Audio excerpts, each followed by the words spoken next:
কি হয়েছে? তুমি দাঁড়িয়ে আছো কিসের জন্য? চলো আমরা যাব না? আর তোমার লাগেজ কোথায়? লাগেজ তো নিয়ে আসিনি। লাগেজ নিয়ে আসোনি মানে?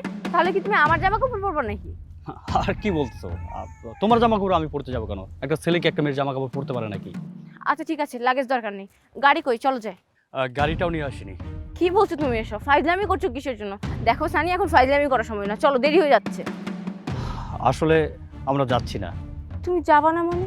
কি বলছো তুমি এসব? আমি আমার পরিবারকে ফেলে তোমার কাছে চলে আসছি। ওরা যদি জানতে পারে তাহলে তো বাসা মাথায় তুলে নিবে। ফাইজলামি অনেক হয়েছে। আমি তোমাকে অনেক বেশি ভালোবাসি। চলো এখান থেকে, এসব কথা আমি শুনতে চাই না। আসলে কি, কাল রাতে যখন তোমার সাথে কথা হয় ফোনে, আমরা পালিয়ে যাওয়ার প্ল্যান করি, তারপর থেকে আমি ঘুমাইনি। আমি সারা রাত ধরে ভাবলাম এবং চিন্তা করলাম আমাদেরকে যাওয়াটা উচিত হবে কি হবে না। তোমার ফাইনাল ডিসিশন হচ্ছে আমরা পালিয়ে যাচ্ছি না। দেখো, ফাইজলামি অনেক হয়েছে। আমি তোমাকে অনেক বেশি ভালোবাসি। চলো এখান থেকে, এসব কথা আমি শুনতে চাই না। ভালোবাসো? তোমার জামাই তো তোমাকে ভালোবাসে, এখন অবধি ভালোবাসে। আমি যতটুকু জানি সে নিজের থেকে তোমাকে বেশি ভালোবাসে। সে হয়তো জানেও না তার স্ত্রী অন্য একটা পরপুরুষের হাত ধরে পালিয়ে যাচ্ছে। তো ভালোবাসার কথা আমাকে বলতে এসো না। তুমি কি বলছো এসব? আমি তোমাকে ভালোবাসি, সেজন্য তোমার কাছে আসছি। আমি আমার পরিবার, সুন্দর একটা সংসার ছেড়ে তোমার কাছে চলে এসেছি, আর তুমি এখন এসব কথা আমাকে বলছো? আচ্ছা, তুমি কি আমাদের 2 বছরের রিলেশনটা ভুলে গেলে? আমাদের এত সুন্দর সুন্দর মুহূর্ত, আমরা একসাথে ঘুরিয়েছি, বেরিয়েছি, খাওয়া দাওয়া করেছি, সবকিছু তুমি ভুলে গেলে এভাবে? তুমি আমাদের এত সুন্দর মুহূর্তগুলো নষ্ট করতে পারো না। আমার সাথে তুমি এভাবে বিশ্বাসঘাতকতা করতে পারো না। বিশ্বাসঘাতকতা? আমি বিশ্বাসঘাতকতা করেছি? না, তুমি করেছো। তুমি তোমার জামাইয়ের সাথে করেছো, তোমার জামাইয়ের পরিবারের সাথে করেছো, এমনকি তোমার নিজের পরিবারের সাথে করেছো। আমি বিশ্বাসঘাতকতা করিনি। তুমি যে বিশ্বাসঘাতকতা করেছো সেটা যদি তাদের সমাজ জানতে পারে তাহলে তাদের সম্মান কোথায় যাবে? একবার চিন্তা করেছো? তারা না পারবে মরে যেতে, না পারবে বেঁচে থাকতে। দেখো, আমি তোমাকে অনেক ভালোবাসি। মিষ্টি চুপ থাকো প্লিজ।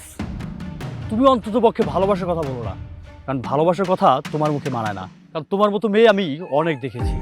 কি বলছো তুমি এসব? আমার মতো মেয়ে তুমি অনেক দেখেছো মানে? মানে আমার মতো অনেক মেয়ের সাথে তুমি প্রেমের অভিনয় করেছো, প্রেমের অভিনয় করে তাদের সাথেও প্রতারণা করেছো। প্রতারণা? না, আমি প্রতারণা করিনি। তবে হ্যাঁ, তোমার মতো মেয়েদের সাথে প্রেমের অভিনয় করেছি। আর কেন করেছি জানো?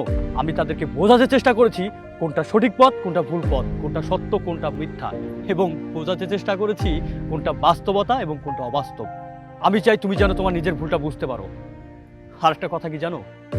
তোমাদের মতো মেয়েরা পরপুরুষের মিষ্টি মিষ্টি কথা শুনে তাদের প্রশংসায় গা ভাসিয়ে নিজের আপনজনদের ভালোবাসার মায়া ত্যাগ করে তার সাজানো গোছানো সংসারটাকে ফেলে রেখে যে চলে আসে, সে কখনো নারী জাতির মধ্যে পড়ে না। দেখো, তুমি কি বলছো এসব? তুমি আমাদের এত সুন্দর একটা সম্পর্ক এইভাবে নষ্ট করে দিতে পারো না। তুমি জানো আমার এই পৃথিবীতে কেউ নেই। মিথ্যে কথা। তোমার যে কেউ নেই একদম মিথ্যে কথা। তোমার আপনজন আছে, পরিবার পরিজন, স্বামী, তোমার একটা সাজানো গোছানো সংসার আছে, কিন্তু সেটা বোঝার মতো তোমার মন নেই, কারণ তুমি মিথ্যা মায়ের প্রেমে পড়ে সবকিছু ভুলে গেছো। তুমি এসব কি বলছো? আমার তো তোমার ছাড়া কেউ নেই, তুমি ভালোভাবে জানো আমি তোমাকে কত ভালোবাসি। রাখো রাখো রাখো। আচ্ছা